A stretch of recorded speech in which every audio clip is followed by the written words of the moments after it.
Hello, everyone. I'm so excited to say this that we are back with a brand new season of Aspire Inspire Show.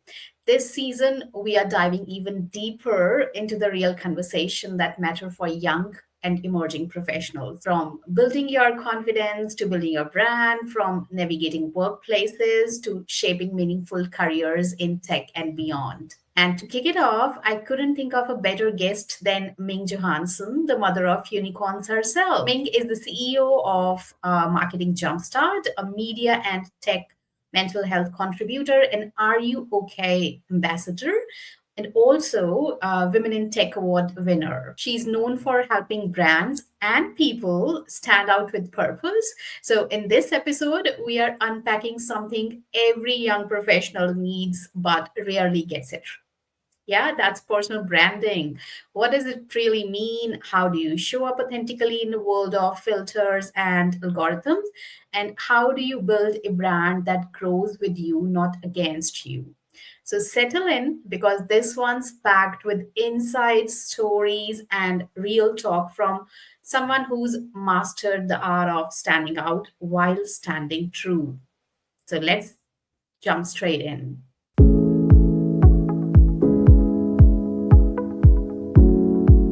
Welcome, Ming. Thank you so much for spending some time for us for this podcast. And I'm 100% sure that it's going to help all the young professionals a lot. And they're going to learn so much about professional branding from you. Maybe some of the old people who are looking for new jobs as well. Yeah, definitely. some of us seasoned people. Yeah, true, true. Thanks for having me, Vidhu. My pleasure. Your name is displayed very well. Ah! I was Hilariously, that was actually loaded from the last time I did this from somebody else's podcast. So yeah, that's your brand. Yep. Mother of Unicorns is actually a community-given nickname from the startup community. So it was actually originally because I'm the mean mum at Startup Weekend, and I'm usually quite firm when it comes to validation of an idea because I don't want people to end up mortgaging their homes for an idea that they haven't actually validated properly. But then they sink everything into it and it fails. So I'm wanting to avoid people ending up losing their homes because of their invalidated idea. True. And in fact, I was listening to a video today, someone where you helped a person getting their Facebook account back. Good. My favorite, Jo. So she's a content creator and she talks quite a lot from the position of neurotypical people being the weird ones and neurodiverse people being the norm. So I followed her for a while, but yeah, she got into a little bit of a sticky situation that I managed to help her out of. So she's very, very grateful for the video that she did. Yeah, that was so cool. Awesome. So, starting with my list of questions, the very first thing, like I often interchange the words personal branding, professional branding. So, I want to know from you, is there a difference or they are like pretty much same? I guess it depends on the context in which you're using it. So, like personal branding is really about who you are as a person. Professional branding is what your company is in the context of what we use it as. So I have two brands, two most prominent brands. So that is the brand of me, Ming Johanson, and then the brand of Marketing Jumpstart. And we run a quiz called the Brand Archetype Quiz. And my personal brand is the Magician brand. So that's all about transformation.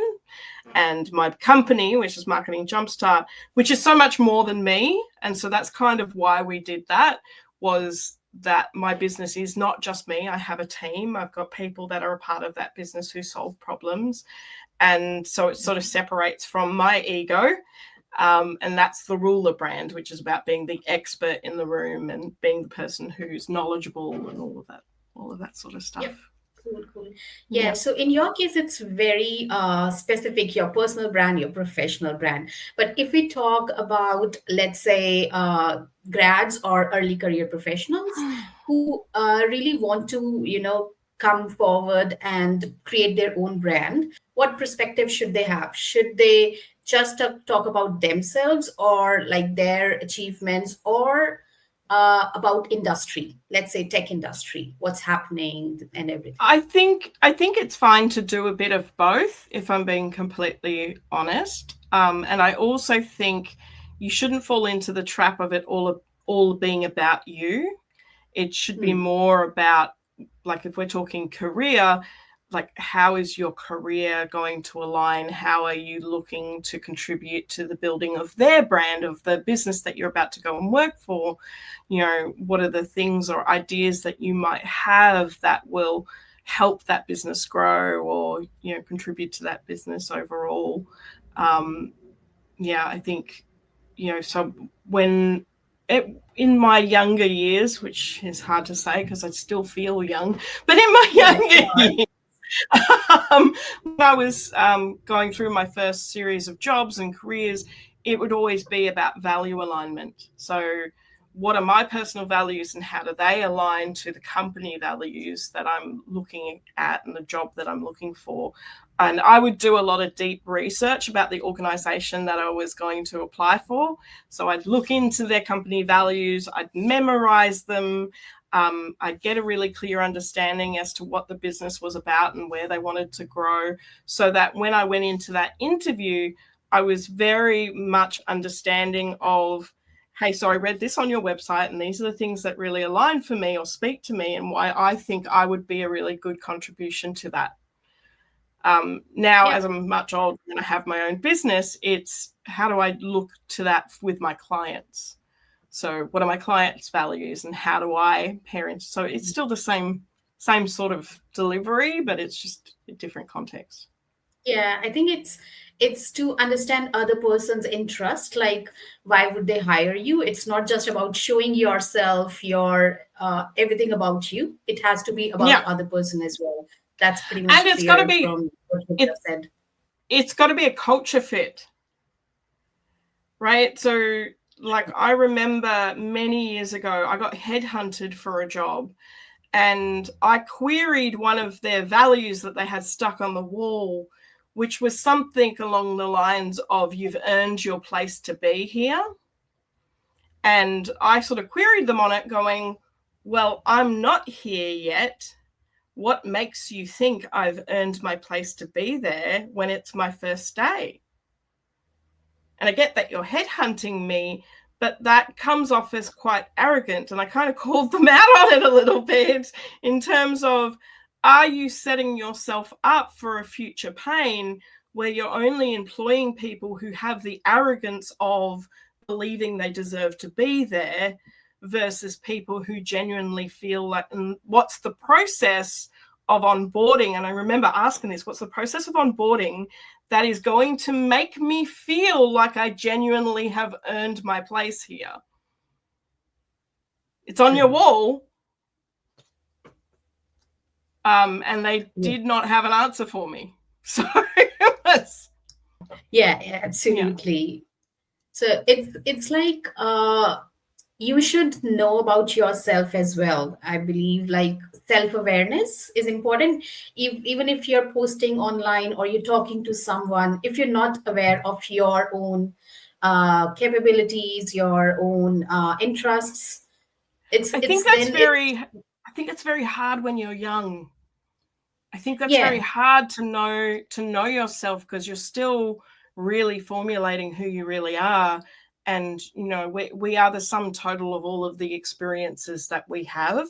And if all of the experiences that you've had in your early years of a career is like a toxic workplace, or poor strategy, or poor leadership, then how do you really know who you are?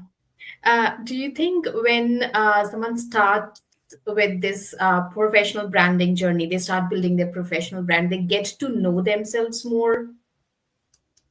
I think the thing is start with curiosity. Where are you curious? Where does your curiosity lead you? And talk about the thing that you're curious about. Like I will say that this probably works best for people who are neurodiverse, who have, like, we all have weird special interests. I feel I think we all Yeah. collect them. Like today, I was looking up a particular type of cybersecurity issue called session hijacking, and I've fallen down a rabbit hole and learned a whole bunch of information I didn't know yesterday about that.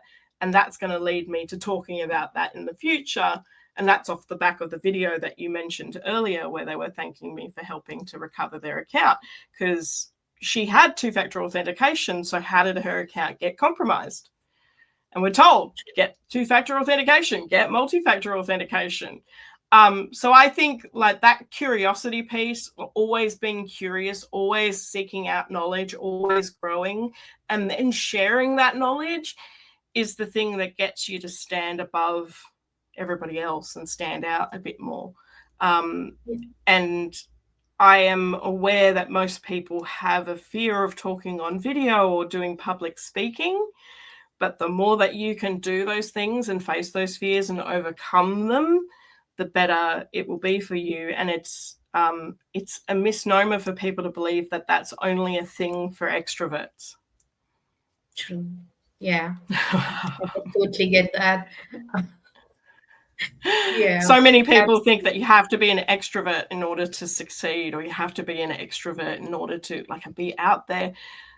Some of it is just thinking differently about particular things. Absolutely. And about curiosity, that's really well said, that curiosity helps you learn things. And I read it somewhere like if necessity is the father of invention, then curiosity is mother of, learning new things. Yeah. Yep. I myself is introvert, but I do public speaking as well. It's like kind of a window that opens when I'm on stage or speaking, and then I'm back to my normal self after getting off from there. I So think a yes, lot of us have that experience. And I know I've said this numerous occasions on numerous events and numerous podcasts. Despite my appearance, I am actually an introvert. I'm an incredibly private person. And the things that I talk about are quite confronting to a lot of people because they wouldn't consider that those are things a private person would talk about. But they're things that are vitally important for me and for the younger version of me that needs to hear it. So everything that I ever speak about is for the younger me. And I talk about all sorts of things like mental health and domestic violence. And, there's really complex things that I might talk about that a lot of people would find very confronting. But I also have really healthy boundaries around that in terms of I don't typically talk about anything that I'm going through in the moment. That's for therapy. I'll go through things or talk about things that I have addressed in therapy that I feel comfortable within myself to speak about. But yeah, like it's often interesting how many people will tell me I'm so brave because I talk about this topic, or I'm so brave because I've colored my hair teal or purple or pink or whatever color it is that particular day. So, and that's more about me feeling comfortable in my own skin. absolutely. The practical tips you would like to give to those who feel that they are very introvert and are kind of scared to say something in front of public or even create a post on LinkedIn. Yeah, look, there was a few things. So I've had clients who are CEOs of large companies who've had 45-minute panic attacks, right, doing a 10-word status update on LinkedIn.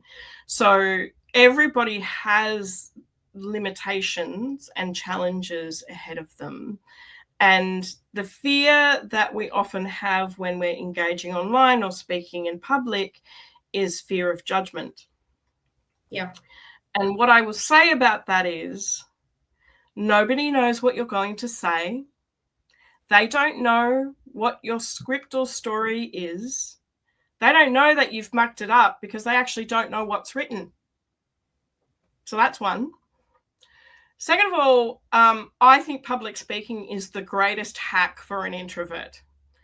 And the reason why it's the greatest hack for the introvert is because you only ever have to either be introduced or introduce yourself once to the whole room.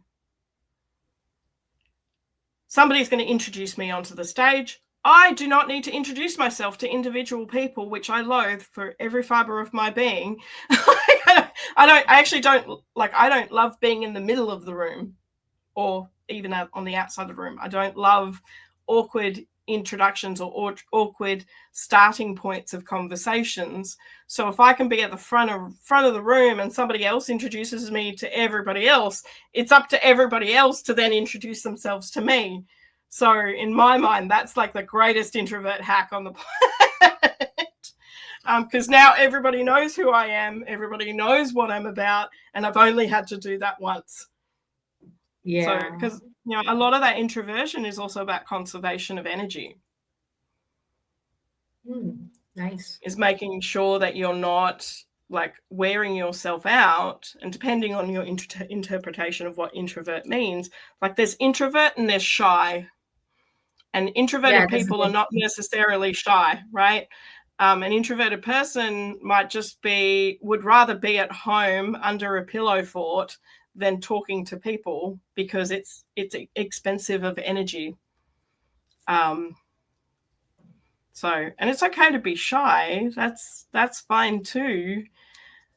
I think all of those things are they're just limitations we sometimes put on ourselves. And I got told I was a shy kid. So the way I was introduced by my parents to other people was, oh, this is Ming. She's very shy. Nobody would imagine that of me now. Like nobody would go, oh yeah, Ming's a really shy person. Everybody would be like, what are you talking about? Like,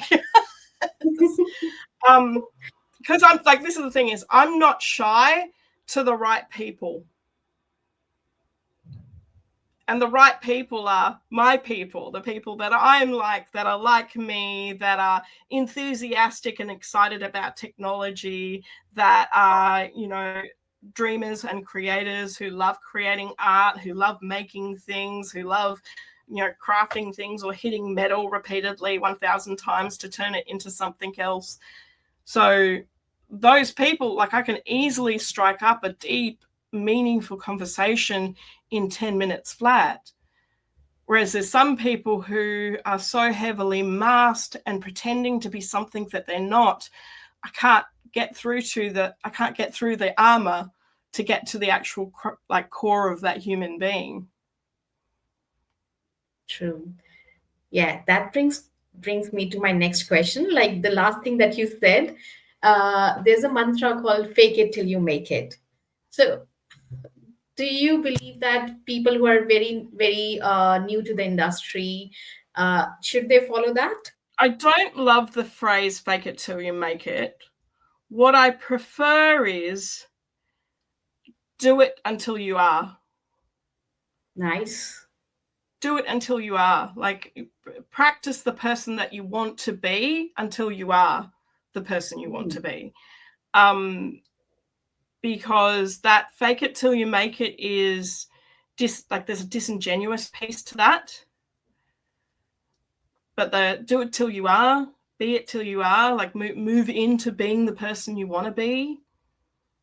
And like I was very much, when I was younger and when I went to uni, I was very much a chameleon. I would try on different outfits. I would try on different looks. Every day was a different look, which kept things very interesting for everybody around me. But it was because I didn't know what I liked yet, and I didn't know who I was yet, and I didn't know what that was going to be. So I tried on. Let me try it on. Let me feel, how do I feel about this? And also, you are a different person every single day due to the interactions that you have. Yeah. So practicing non-attachment to the person you were yesterday, because just by the very sheer interactions or things that you read or the stuff that you've consumed, you are a different person today than you were the day before. Yeah, exactly. So And even like you evolve every time you meet new people, you 100%. evolve. And I think so many of us attach ourselves to a label that often our parents or our teacher or somebody that we looked up to gave us. And so we just hold on to that label because we think if we are that label, then we will be loved. Whereas, yeah, I like the concept of Buddhist non-attachment. Just practice Buddhist non-attachment to your identity, because you are always going to grow.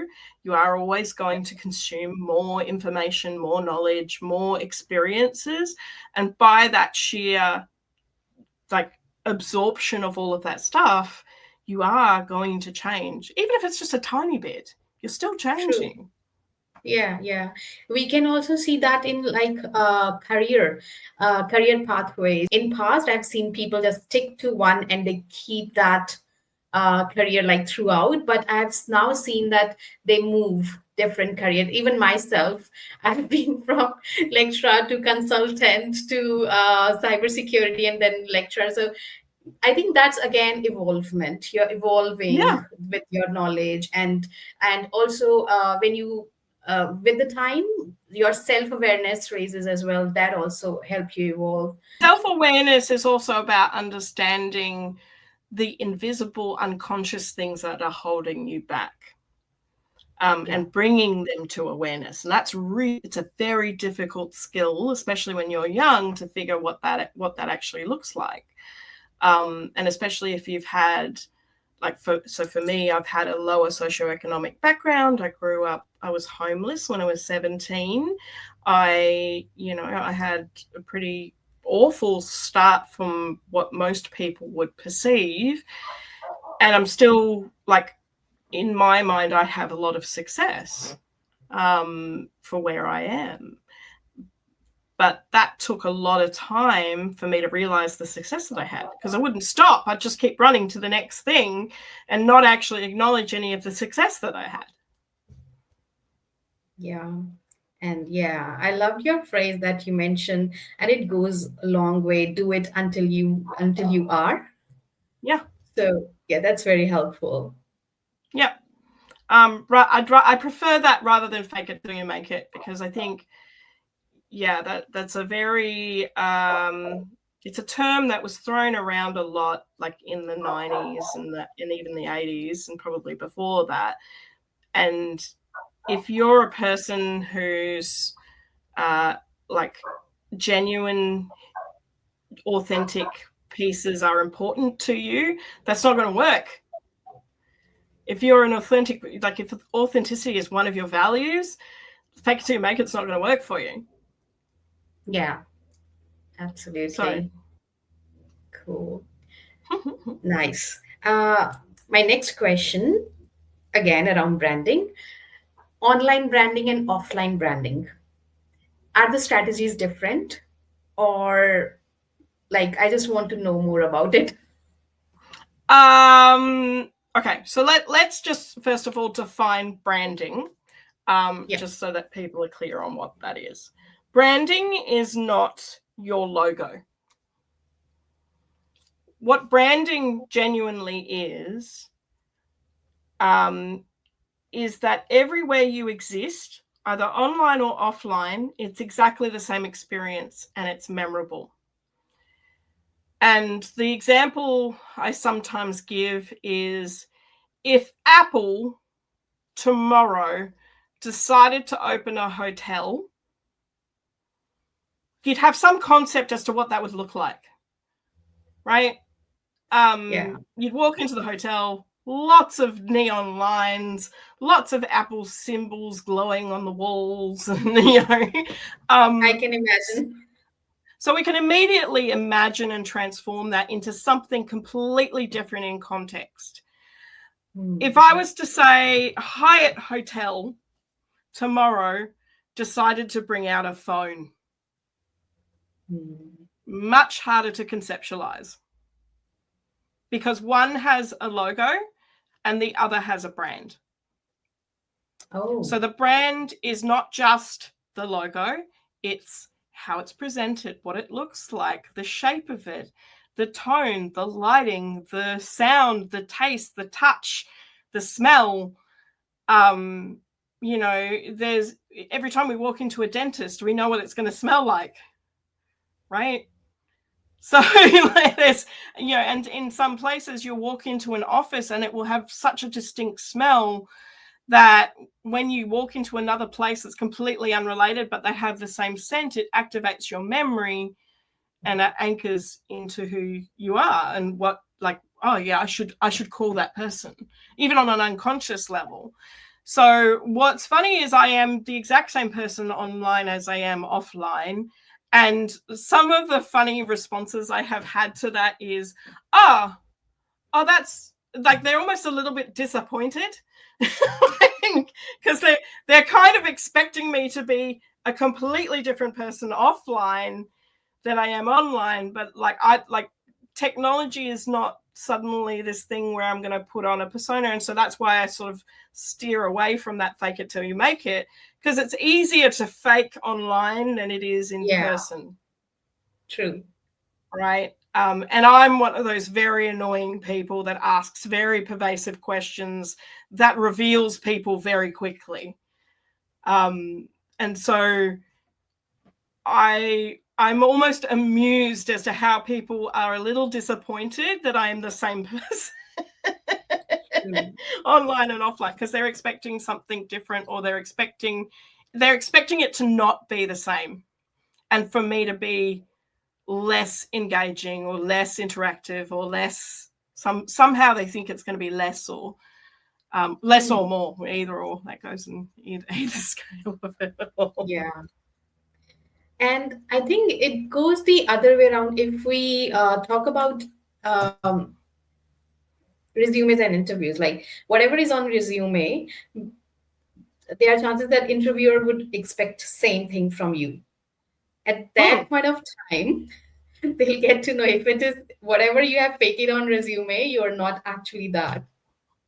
I'll be honest, I'm a person that doesn't really, like, I'll read the resume, but I'll spend very little time on it, and I'll spend more time with the person, getting to know them. And because I know people lie. I know people lie on their resume all the time. Not necessarily everyone, or they might pad it a little to make it look shinier and better, or they, they'll see yeah, or they might have got, and I think this happens more so with women, because we have gaps in our careers sometimes because we go away for illness, or we go away for children, or we go away because we take care of a parent, and so we're scared of explaining the gap. And the reality is life happens, and any recruiter worth their salt will know that life happens and understands that life happens, and really just can get all of that information out in a 10-minute conversation. What I care about is, what are you passionate about? How can I motivate you? How can I motivate you as an employee? What really drives you? And it can't be money, because money's not enough of them. No, it's not always about money. Like, you could be the highest paid person in the business, but that doesn't necessarily give loyalty. It doesn't necessarily give you drive. Like, I'm always like, typically the people that do very well in my business are people who are curious. I just want to learn. I want to consume. Well, and again, that's down to culture fit. So what is the culture of the business that you're about to walk in? Because you're not just being interviewed, you're also interviewing them. Yeah, that's a great point. And when you're young, you're interviewing them as the stepping stone to your career. And you might be with them for 5-6 years and then step onto your next thing. Or you could be with them, like, I've met people who've had careers for 20-30 years in one place and never moved. But then the challenge for them is that when, inevitably you're made redundant. or something changes in the ecosystem, or some AI comes out, or systems come out, or technology changes, and you're suddenly learning again, that's Yeah. there's a lot, especially in the technology space. It's constantly moving. Like, I think we don't go 6 months without any significant changes. True, and it has become fast now. Like earlier, it used to take 6 months or 1 year for new technology to come and It's adapt, monthly. but now it's like very quick. It's monthly. It's even weekly, right? Yeah. We've seen significant changes in the SEO space for web within months. Yeah. And I've seen like all the tools that I'm using, every tool is getting upgraded with lots of new features. So I Yeah. thought they might started using AI to add in more features and more quality. But I almost feel like, as well, and I said this to somebody the other day, everybody is starting over every day, because the technology is constantly moving and constantly changing. So True. you're like, and I deal with this with people who are typically 45 and above, and they're very nervous and very anxious about all the technology. And I often say to them, look, we're all catching up. Some of us are really good at adapting quickly, and that's okay. But here's the things you need to know. Here's the stuff you need to understand so that you can adapt better for the future. Absolutely. And I think there comes a role of consistency. If you're not consistent with your learning, with also showcasing your learning, I think then you might fall behind if you, Yeah. yeah. Yeah. So getting good at communicating that, getting good at communicating the thing that you just learned, it also solidifies in your brain that you've learned it. If you can explain it to somebody in ways that a person that isn't necessarily technical understands it, that's a skill. Yeah, absolutely. I totally agree with that. And I have seen many graduates, they know tech very well, but they struggle in explaining it. Everybody knows how to use a hammer. That doesn't mean that they know how to use the hammer well. Yeah, true. Perfect. Okay. Moving on to my next question, which I think is really important and comes from many, especially women, the imposter syndrome. Like Mm-hmm. how someone should start working on it, because everyone, they know that they are struggling with imposter syndrome, but what are the ways to start working? Because it's not gonna change overnight. It's going to take time, but the strategies to slowly get rid of it. I'm probably going to say something quite controversial. I'm not Mhm. sure imposter syndrome ever leaves us. Hmm. What I believe is we build more functions and evidence that helps support us to feel more like we own our space, ourselves, our role, our position, our job, our project, our whatever. Because even yesterday, when that video came out shouting out about me and how great I was and how good I was at my job and how much of a genius I am, I was sitting there going, who's she talking about? Like, right? And I got really emotional. I actually got really emotional when I was watching that video, because I was like, oh, I'm being, somebody is recognizing me and seeing me, and I don't even see me in that way. I was just doing the thing. I was just doing my bit, doing my job, doing what I always do. And she was recognizing me like with a lot of genuine humanity, if I can say that. Yeah. And that was really quite emotional for me. So, and I'm 25 years into my career. Oh, nice. Right. So through all of and I'm 15 years into my own business. Great. And you'll always have that tiny little voice in the back of your head going, well, who do you think you are? Calm down, overachiever. They'll always try and turn you down a Yeah. bit. what really lives in that imposter syndrome is fear. Fear of being found out, fear of not being good enough, fear of, just not progressing, or like whatever the fear is. And the thing is you have to feel the fear and do it anyway. Don't let it stop you. Don't let it stall you. You have to feel the fear and do it anyway. Yeah, I think that's quite relieving, thinking about it in a way that it is going to be there. Always. You just need to, ignore it for that time, but it is Or going to be there. That's or normal. honor it and go, like, because the thing is, I know from my own imposter syndrome, most of that comes from childhood trauma. And most of that childhood trauma is about being seen. And most of that is about me being afraid of being seen because it wasn't safe to be seen. And so I would keep myself small because keeping myself small kept me safe when I was a kid. As an adult, that doesn't serve me. But that's a very confronting and challenging thing to have to overcome. And there is fear every time. And it's smaller and quieter, but it's still quiet and it's still there. And I'll still honor it. So usually when I feel it, I will go to my inner child or my 5-year-old version of me, and I'll go, thank you for keeping me safe. Thank you for keeping me safe. This no longer serves me now as an adult, but thank you for getting me here. And so I'll go with gratitude and move through that. But, I'm also talking from, I think, 20 years of therapy at this point. So I think therapy for everybody. Yeah, that is so powerful, saying that to yourself. It's empowering. Okay. It's okay that you feel this way. It's okay. Thank you for keeping me safe.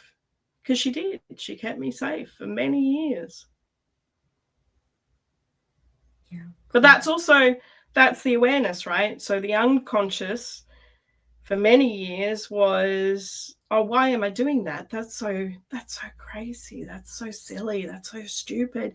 And then I would talk myself down, and then I would make myself even smaller.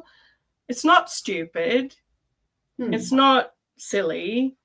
It was the 5-year-old me making myself safe. Thank you. Nice. And that changes, right? That changes the energy of that from, so silly, so stupid, to I'm grateful for you. Yeah, definitely. It's gonna change the energy, the aura, and then you're a completely different person the moment after that. 100%. Yeah. 100%. Cool. Nice. It was really enriching conversation that we are having. So, but I just want your final tips or messages for all the young professionals out there who are just going to step into a new industry or new career path. So your tips, like how they should establish themselves, how they should, uh, show themselves outwards. So acknowledging that it's very scary, right? Acknowledging that it's very scary finding a job, finding a career, getting certainty, getting clear on who you want to be and how you want to be and who you want to be when you grow up. There's big questions to answer. So a couple of things. One is, it is not too soon to go to therapy. You don't have to wait till the wheels fall off and the car breaks down before you go and get an engine check. The purpose of therapy should not be when you're broken or when your brain is, melted to the ground because you haven't had any boundaries and your boss has asked you to work extra hours over the weekend because this project has a deadline. We've all done it, literally all of us, in every step of our careers, we've all done it. So therapy will help you unpack the things and behaviors to have healthier boundaries in a workplace from the get-go. And you'll come up against different situations that you'll still have to check in with a therapist or with somebody to make sure that you're not burning yourself out to a crisp. Because when you're young, you will do that. Yeah, exactly. And talking to your friends or maybe colleagues or people like you is itself a therapy. Just talking to people around you. Yeah. Find a good mentor. Yeah. So that's the second thing. So 100%. first of all, therapy. Therapy. Second of all, find a good mentor. Find somebody who's ahead of you in that sequence. And they might just be like 5 months ahead of you, or they might be 2 years ahead of you. And ask them all the questions, because it'll be fresher for them. Ask them all the questions of, so you're 2 years ahead of me. How did you get here? I'm about 2 years behind you. How did you get to the point that you are right now in your career? And they'll tell you. It's very rare for us not to share that. Understand that it's okay for you to be and I coined this term years ago called invisible leadership. It's okay for you to be a good observer and a quiet observer, because on a long enough timeline, the scales will even and you will be in a position of power. And I say this to women a lot in tech, because quite often we will hit our glass ceiling and we can go no further, and we get frustrated because we're being passed over again for the 99th time. and it's like, be a good observer. Observe how the person, and any person in leadership, treats the least important person in the room.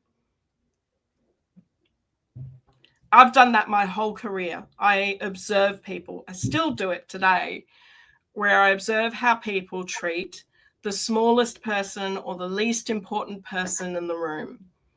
Because when you're in a position of power, you are responsible to every single person in that room, including what might be the least important.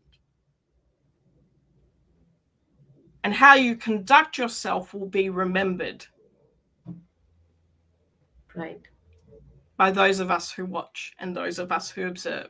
And you get to decide whether or not you're going to take that person along with you in your career, or offer them a position because, there's different seasons for your career. And when people are a lot older, they have a lot less options and a lot less offers. And sometimes that happens because the people observed you in the room and saw how you treated somebody very poorly. Yeah. So be a good observer. And then the second thing is, have a think about, and this goes two ways, because sometimes it's easy or sometimes it's hard. So have a think about who your favorite leader is, and it has to be somebody that's been in your life in some way. Could be a sports coach, could be a teacher. Who was the leader that you look up to, and what is it about them that makes them a leader in your eyes? Now, if you struggle with that one, which some people do because they aren't always surrounded by good leaders or good examples, think about the person you loathe with every fiber of your being and have a very punchable face. What makes them the worst leader in your mind? Reverse psychology. Reverse it, because sometimes that's easier than the other. And then all the things that you come up with, either for good or bad, I'm going to go focus on the bad for now. If you have bad leaders, what made them bad leaders? And then what is the cure to that? What is the opposite to that? So if they were a bad communicator, be a good communicator. Yeah. If they were bad at managing their emotions, be good at managing your emotions. If they were bad at project management, be good at project management, right? Like, because all the things that frustrated you or annoyed you or infuriated you about that leader is all the things that is in conflict with how you do things, right? And that sort of helps you solidify your own sense of identity and your own sense of values. Great. Nice points. I have noted all of them. So, just to summarize, is like, first of all, if you struggle, look for a therapist. Even if you're And not struggling, look for a therapist. Go check in. Like, there's plenty of free mental health services out there for you to regularly check in with someone. Even in most workplaces nowadays, they have what's called an EAP, which is an employee assistance program. Reach out to your employee assistance program and just tell them that you're just doing an engine check. Before the light starts blinking at you and yelling at you, right? You're just checking in to make sure that you've got healthy boundaries, to make sure, because you can do all of that work before it becomes a catastrophic failure. That's good to know, because at this point, I was just thinking, if you're struggling, then you have to, that you should look for a therapist. But how do you know you're struggling? How do you know you're struggling? If you've never done it before, if you've never, like, especially when you're young, if you've never done any of these things before, how do you know what struggle looks like? True. Yeah. How do you know what burnout looks like until you've actually done it?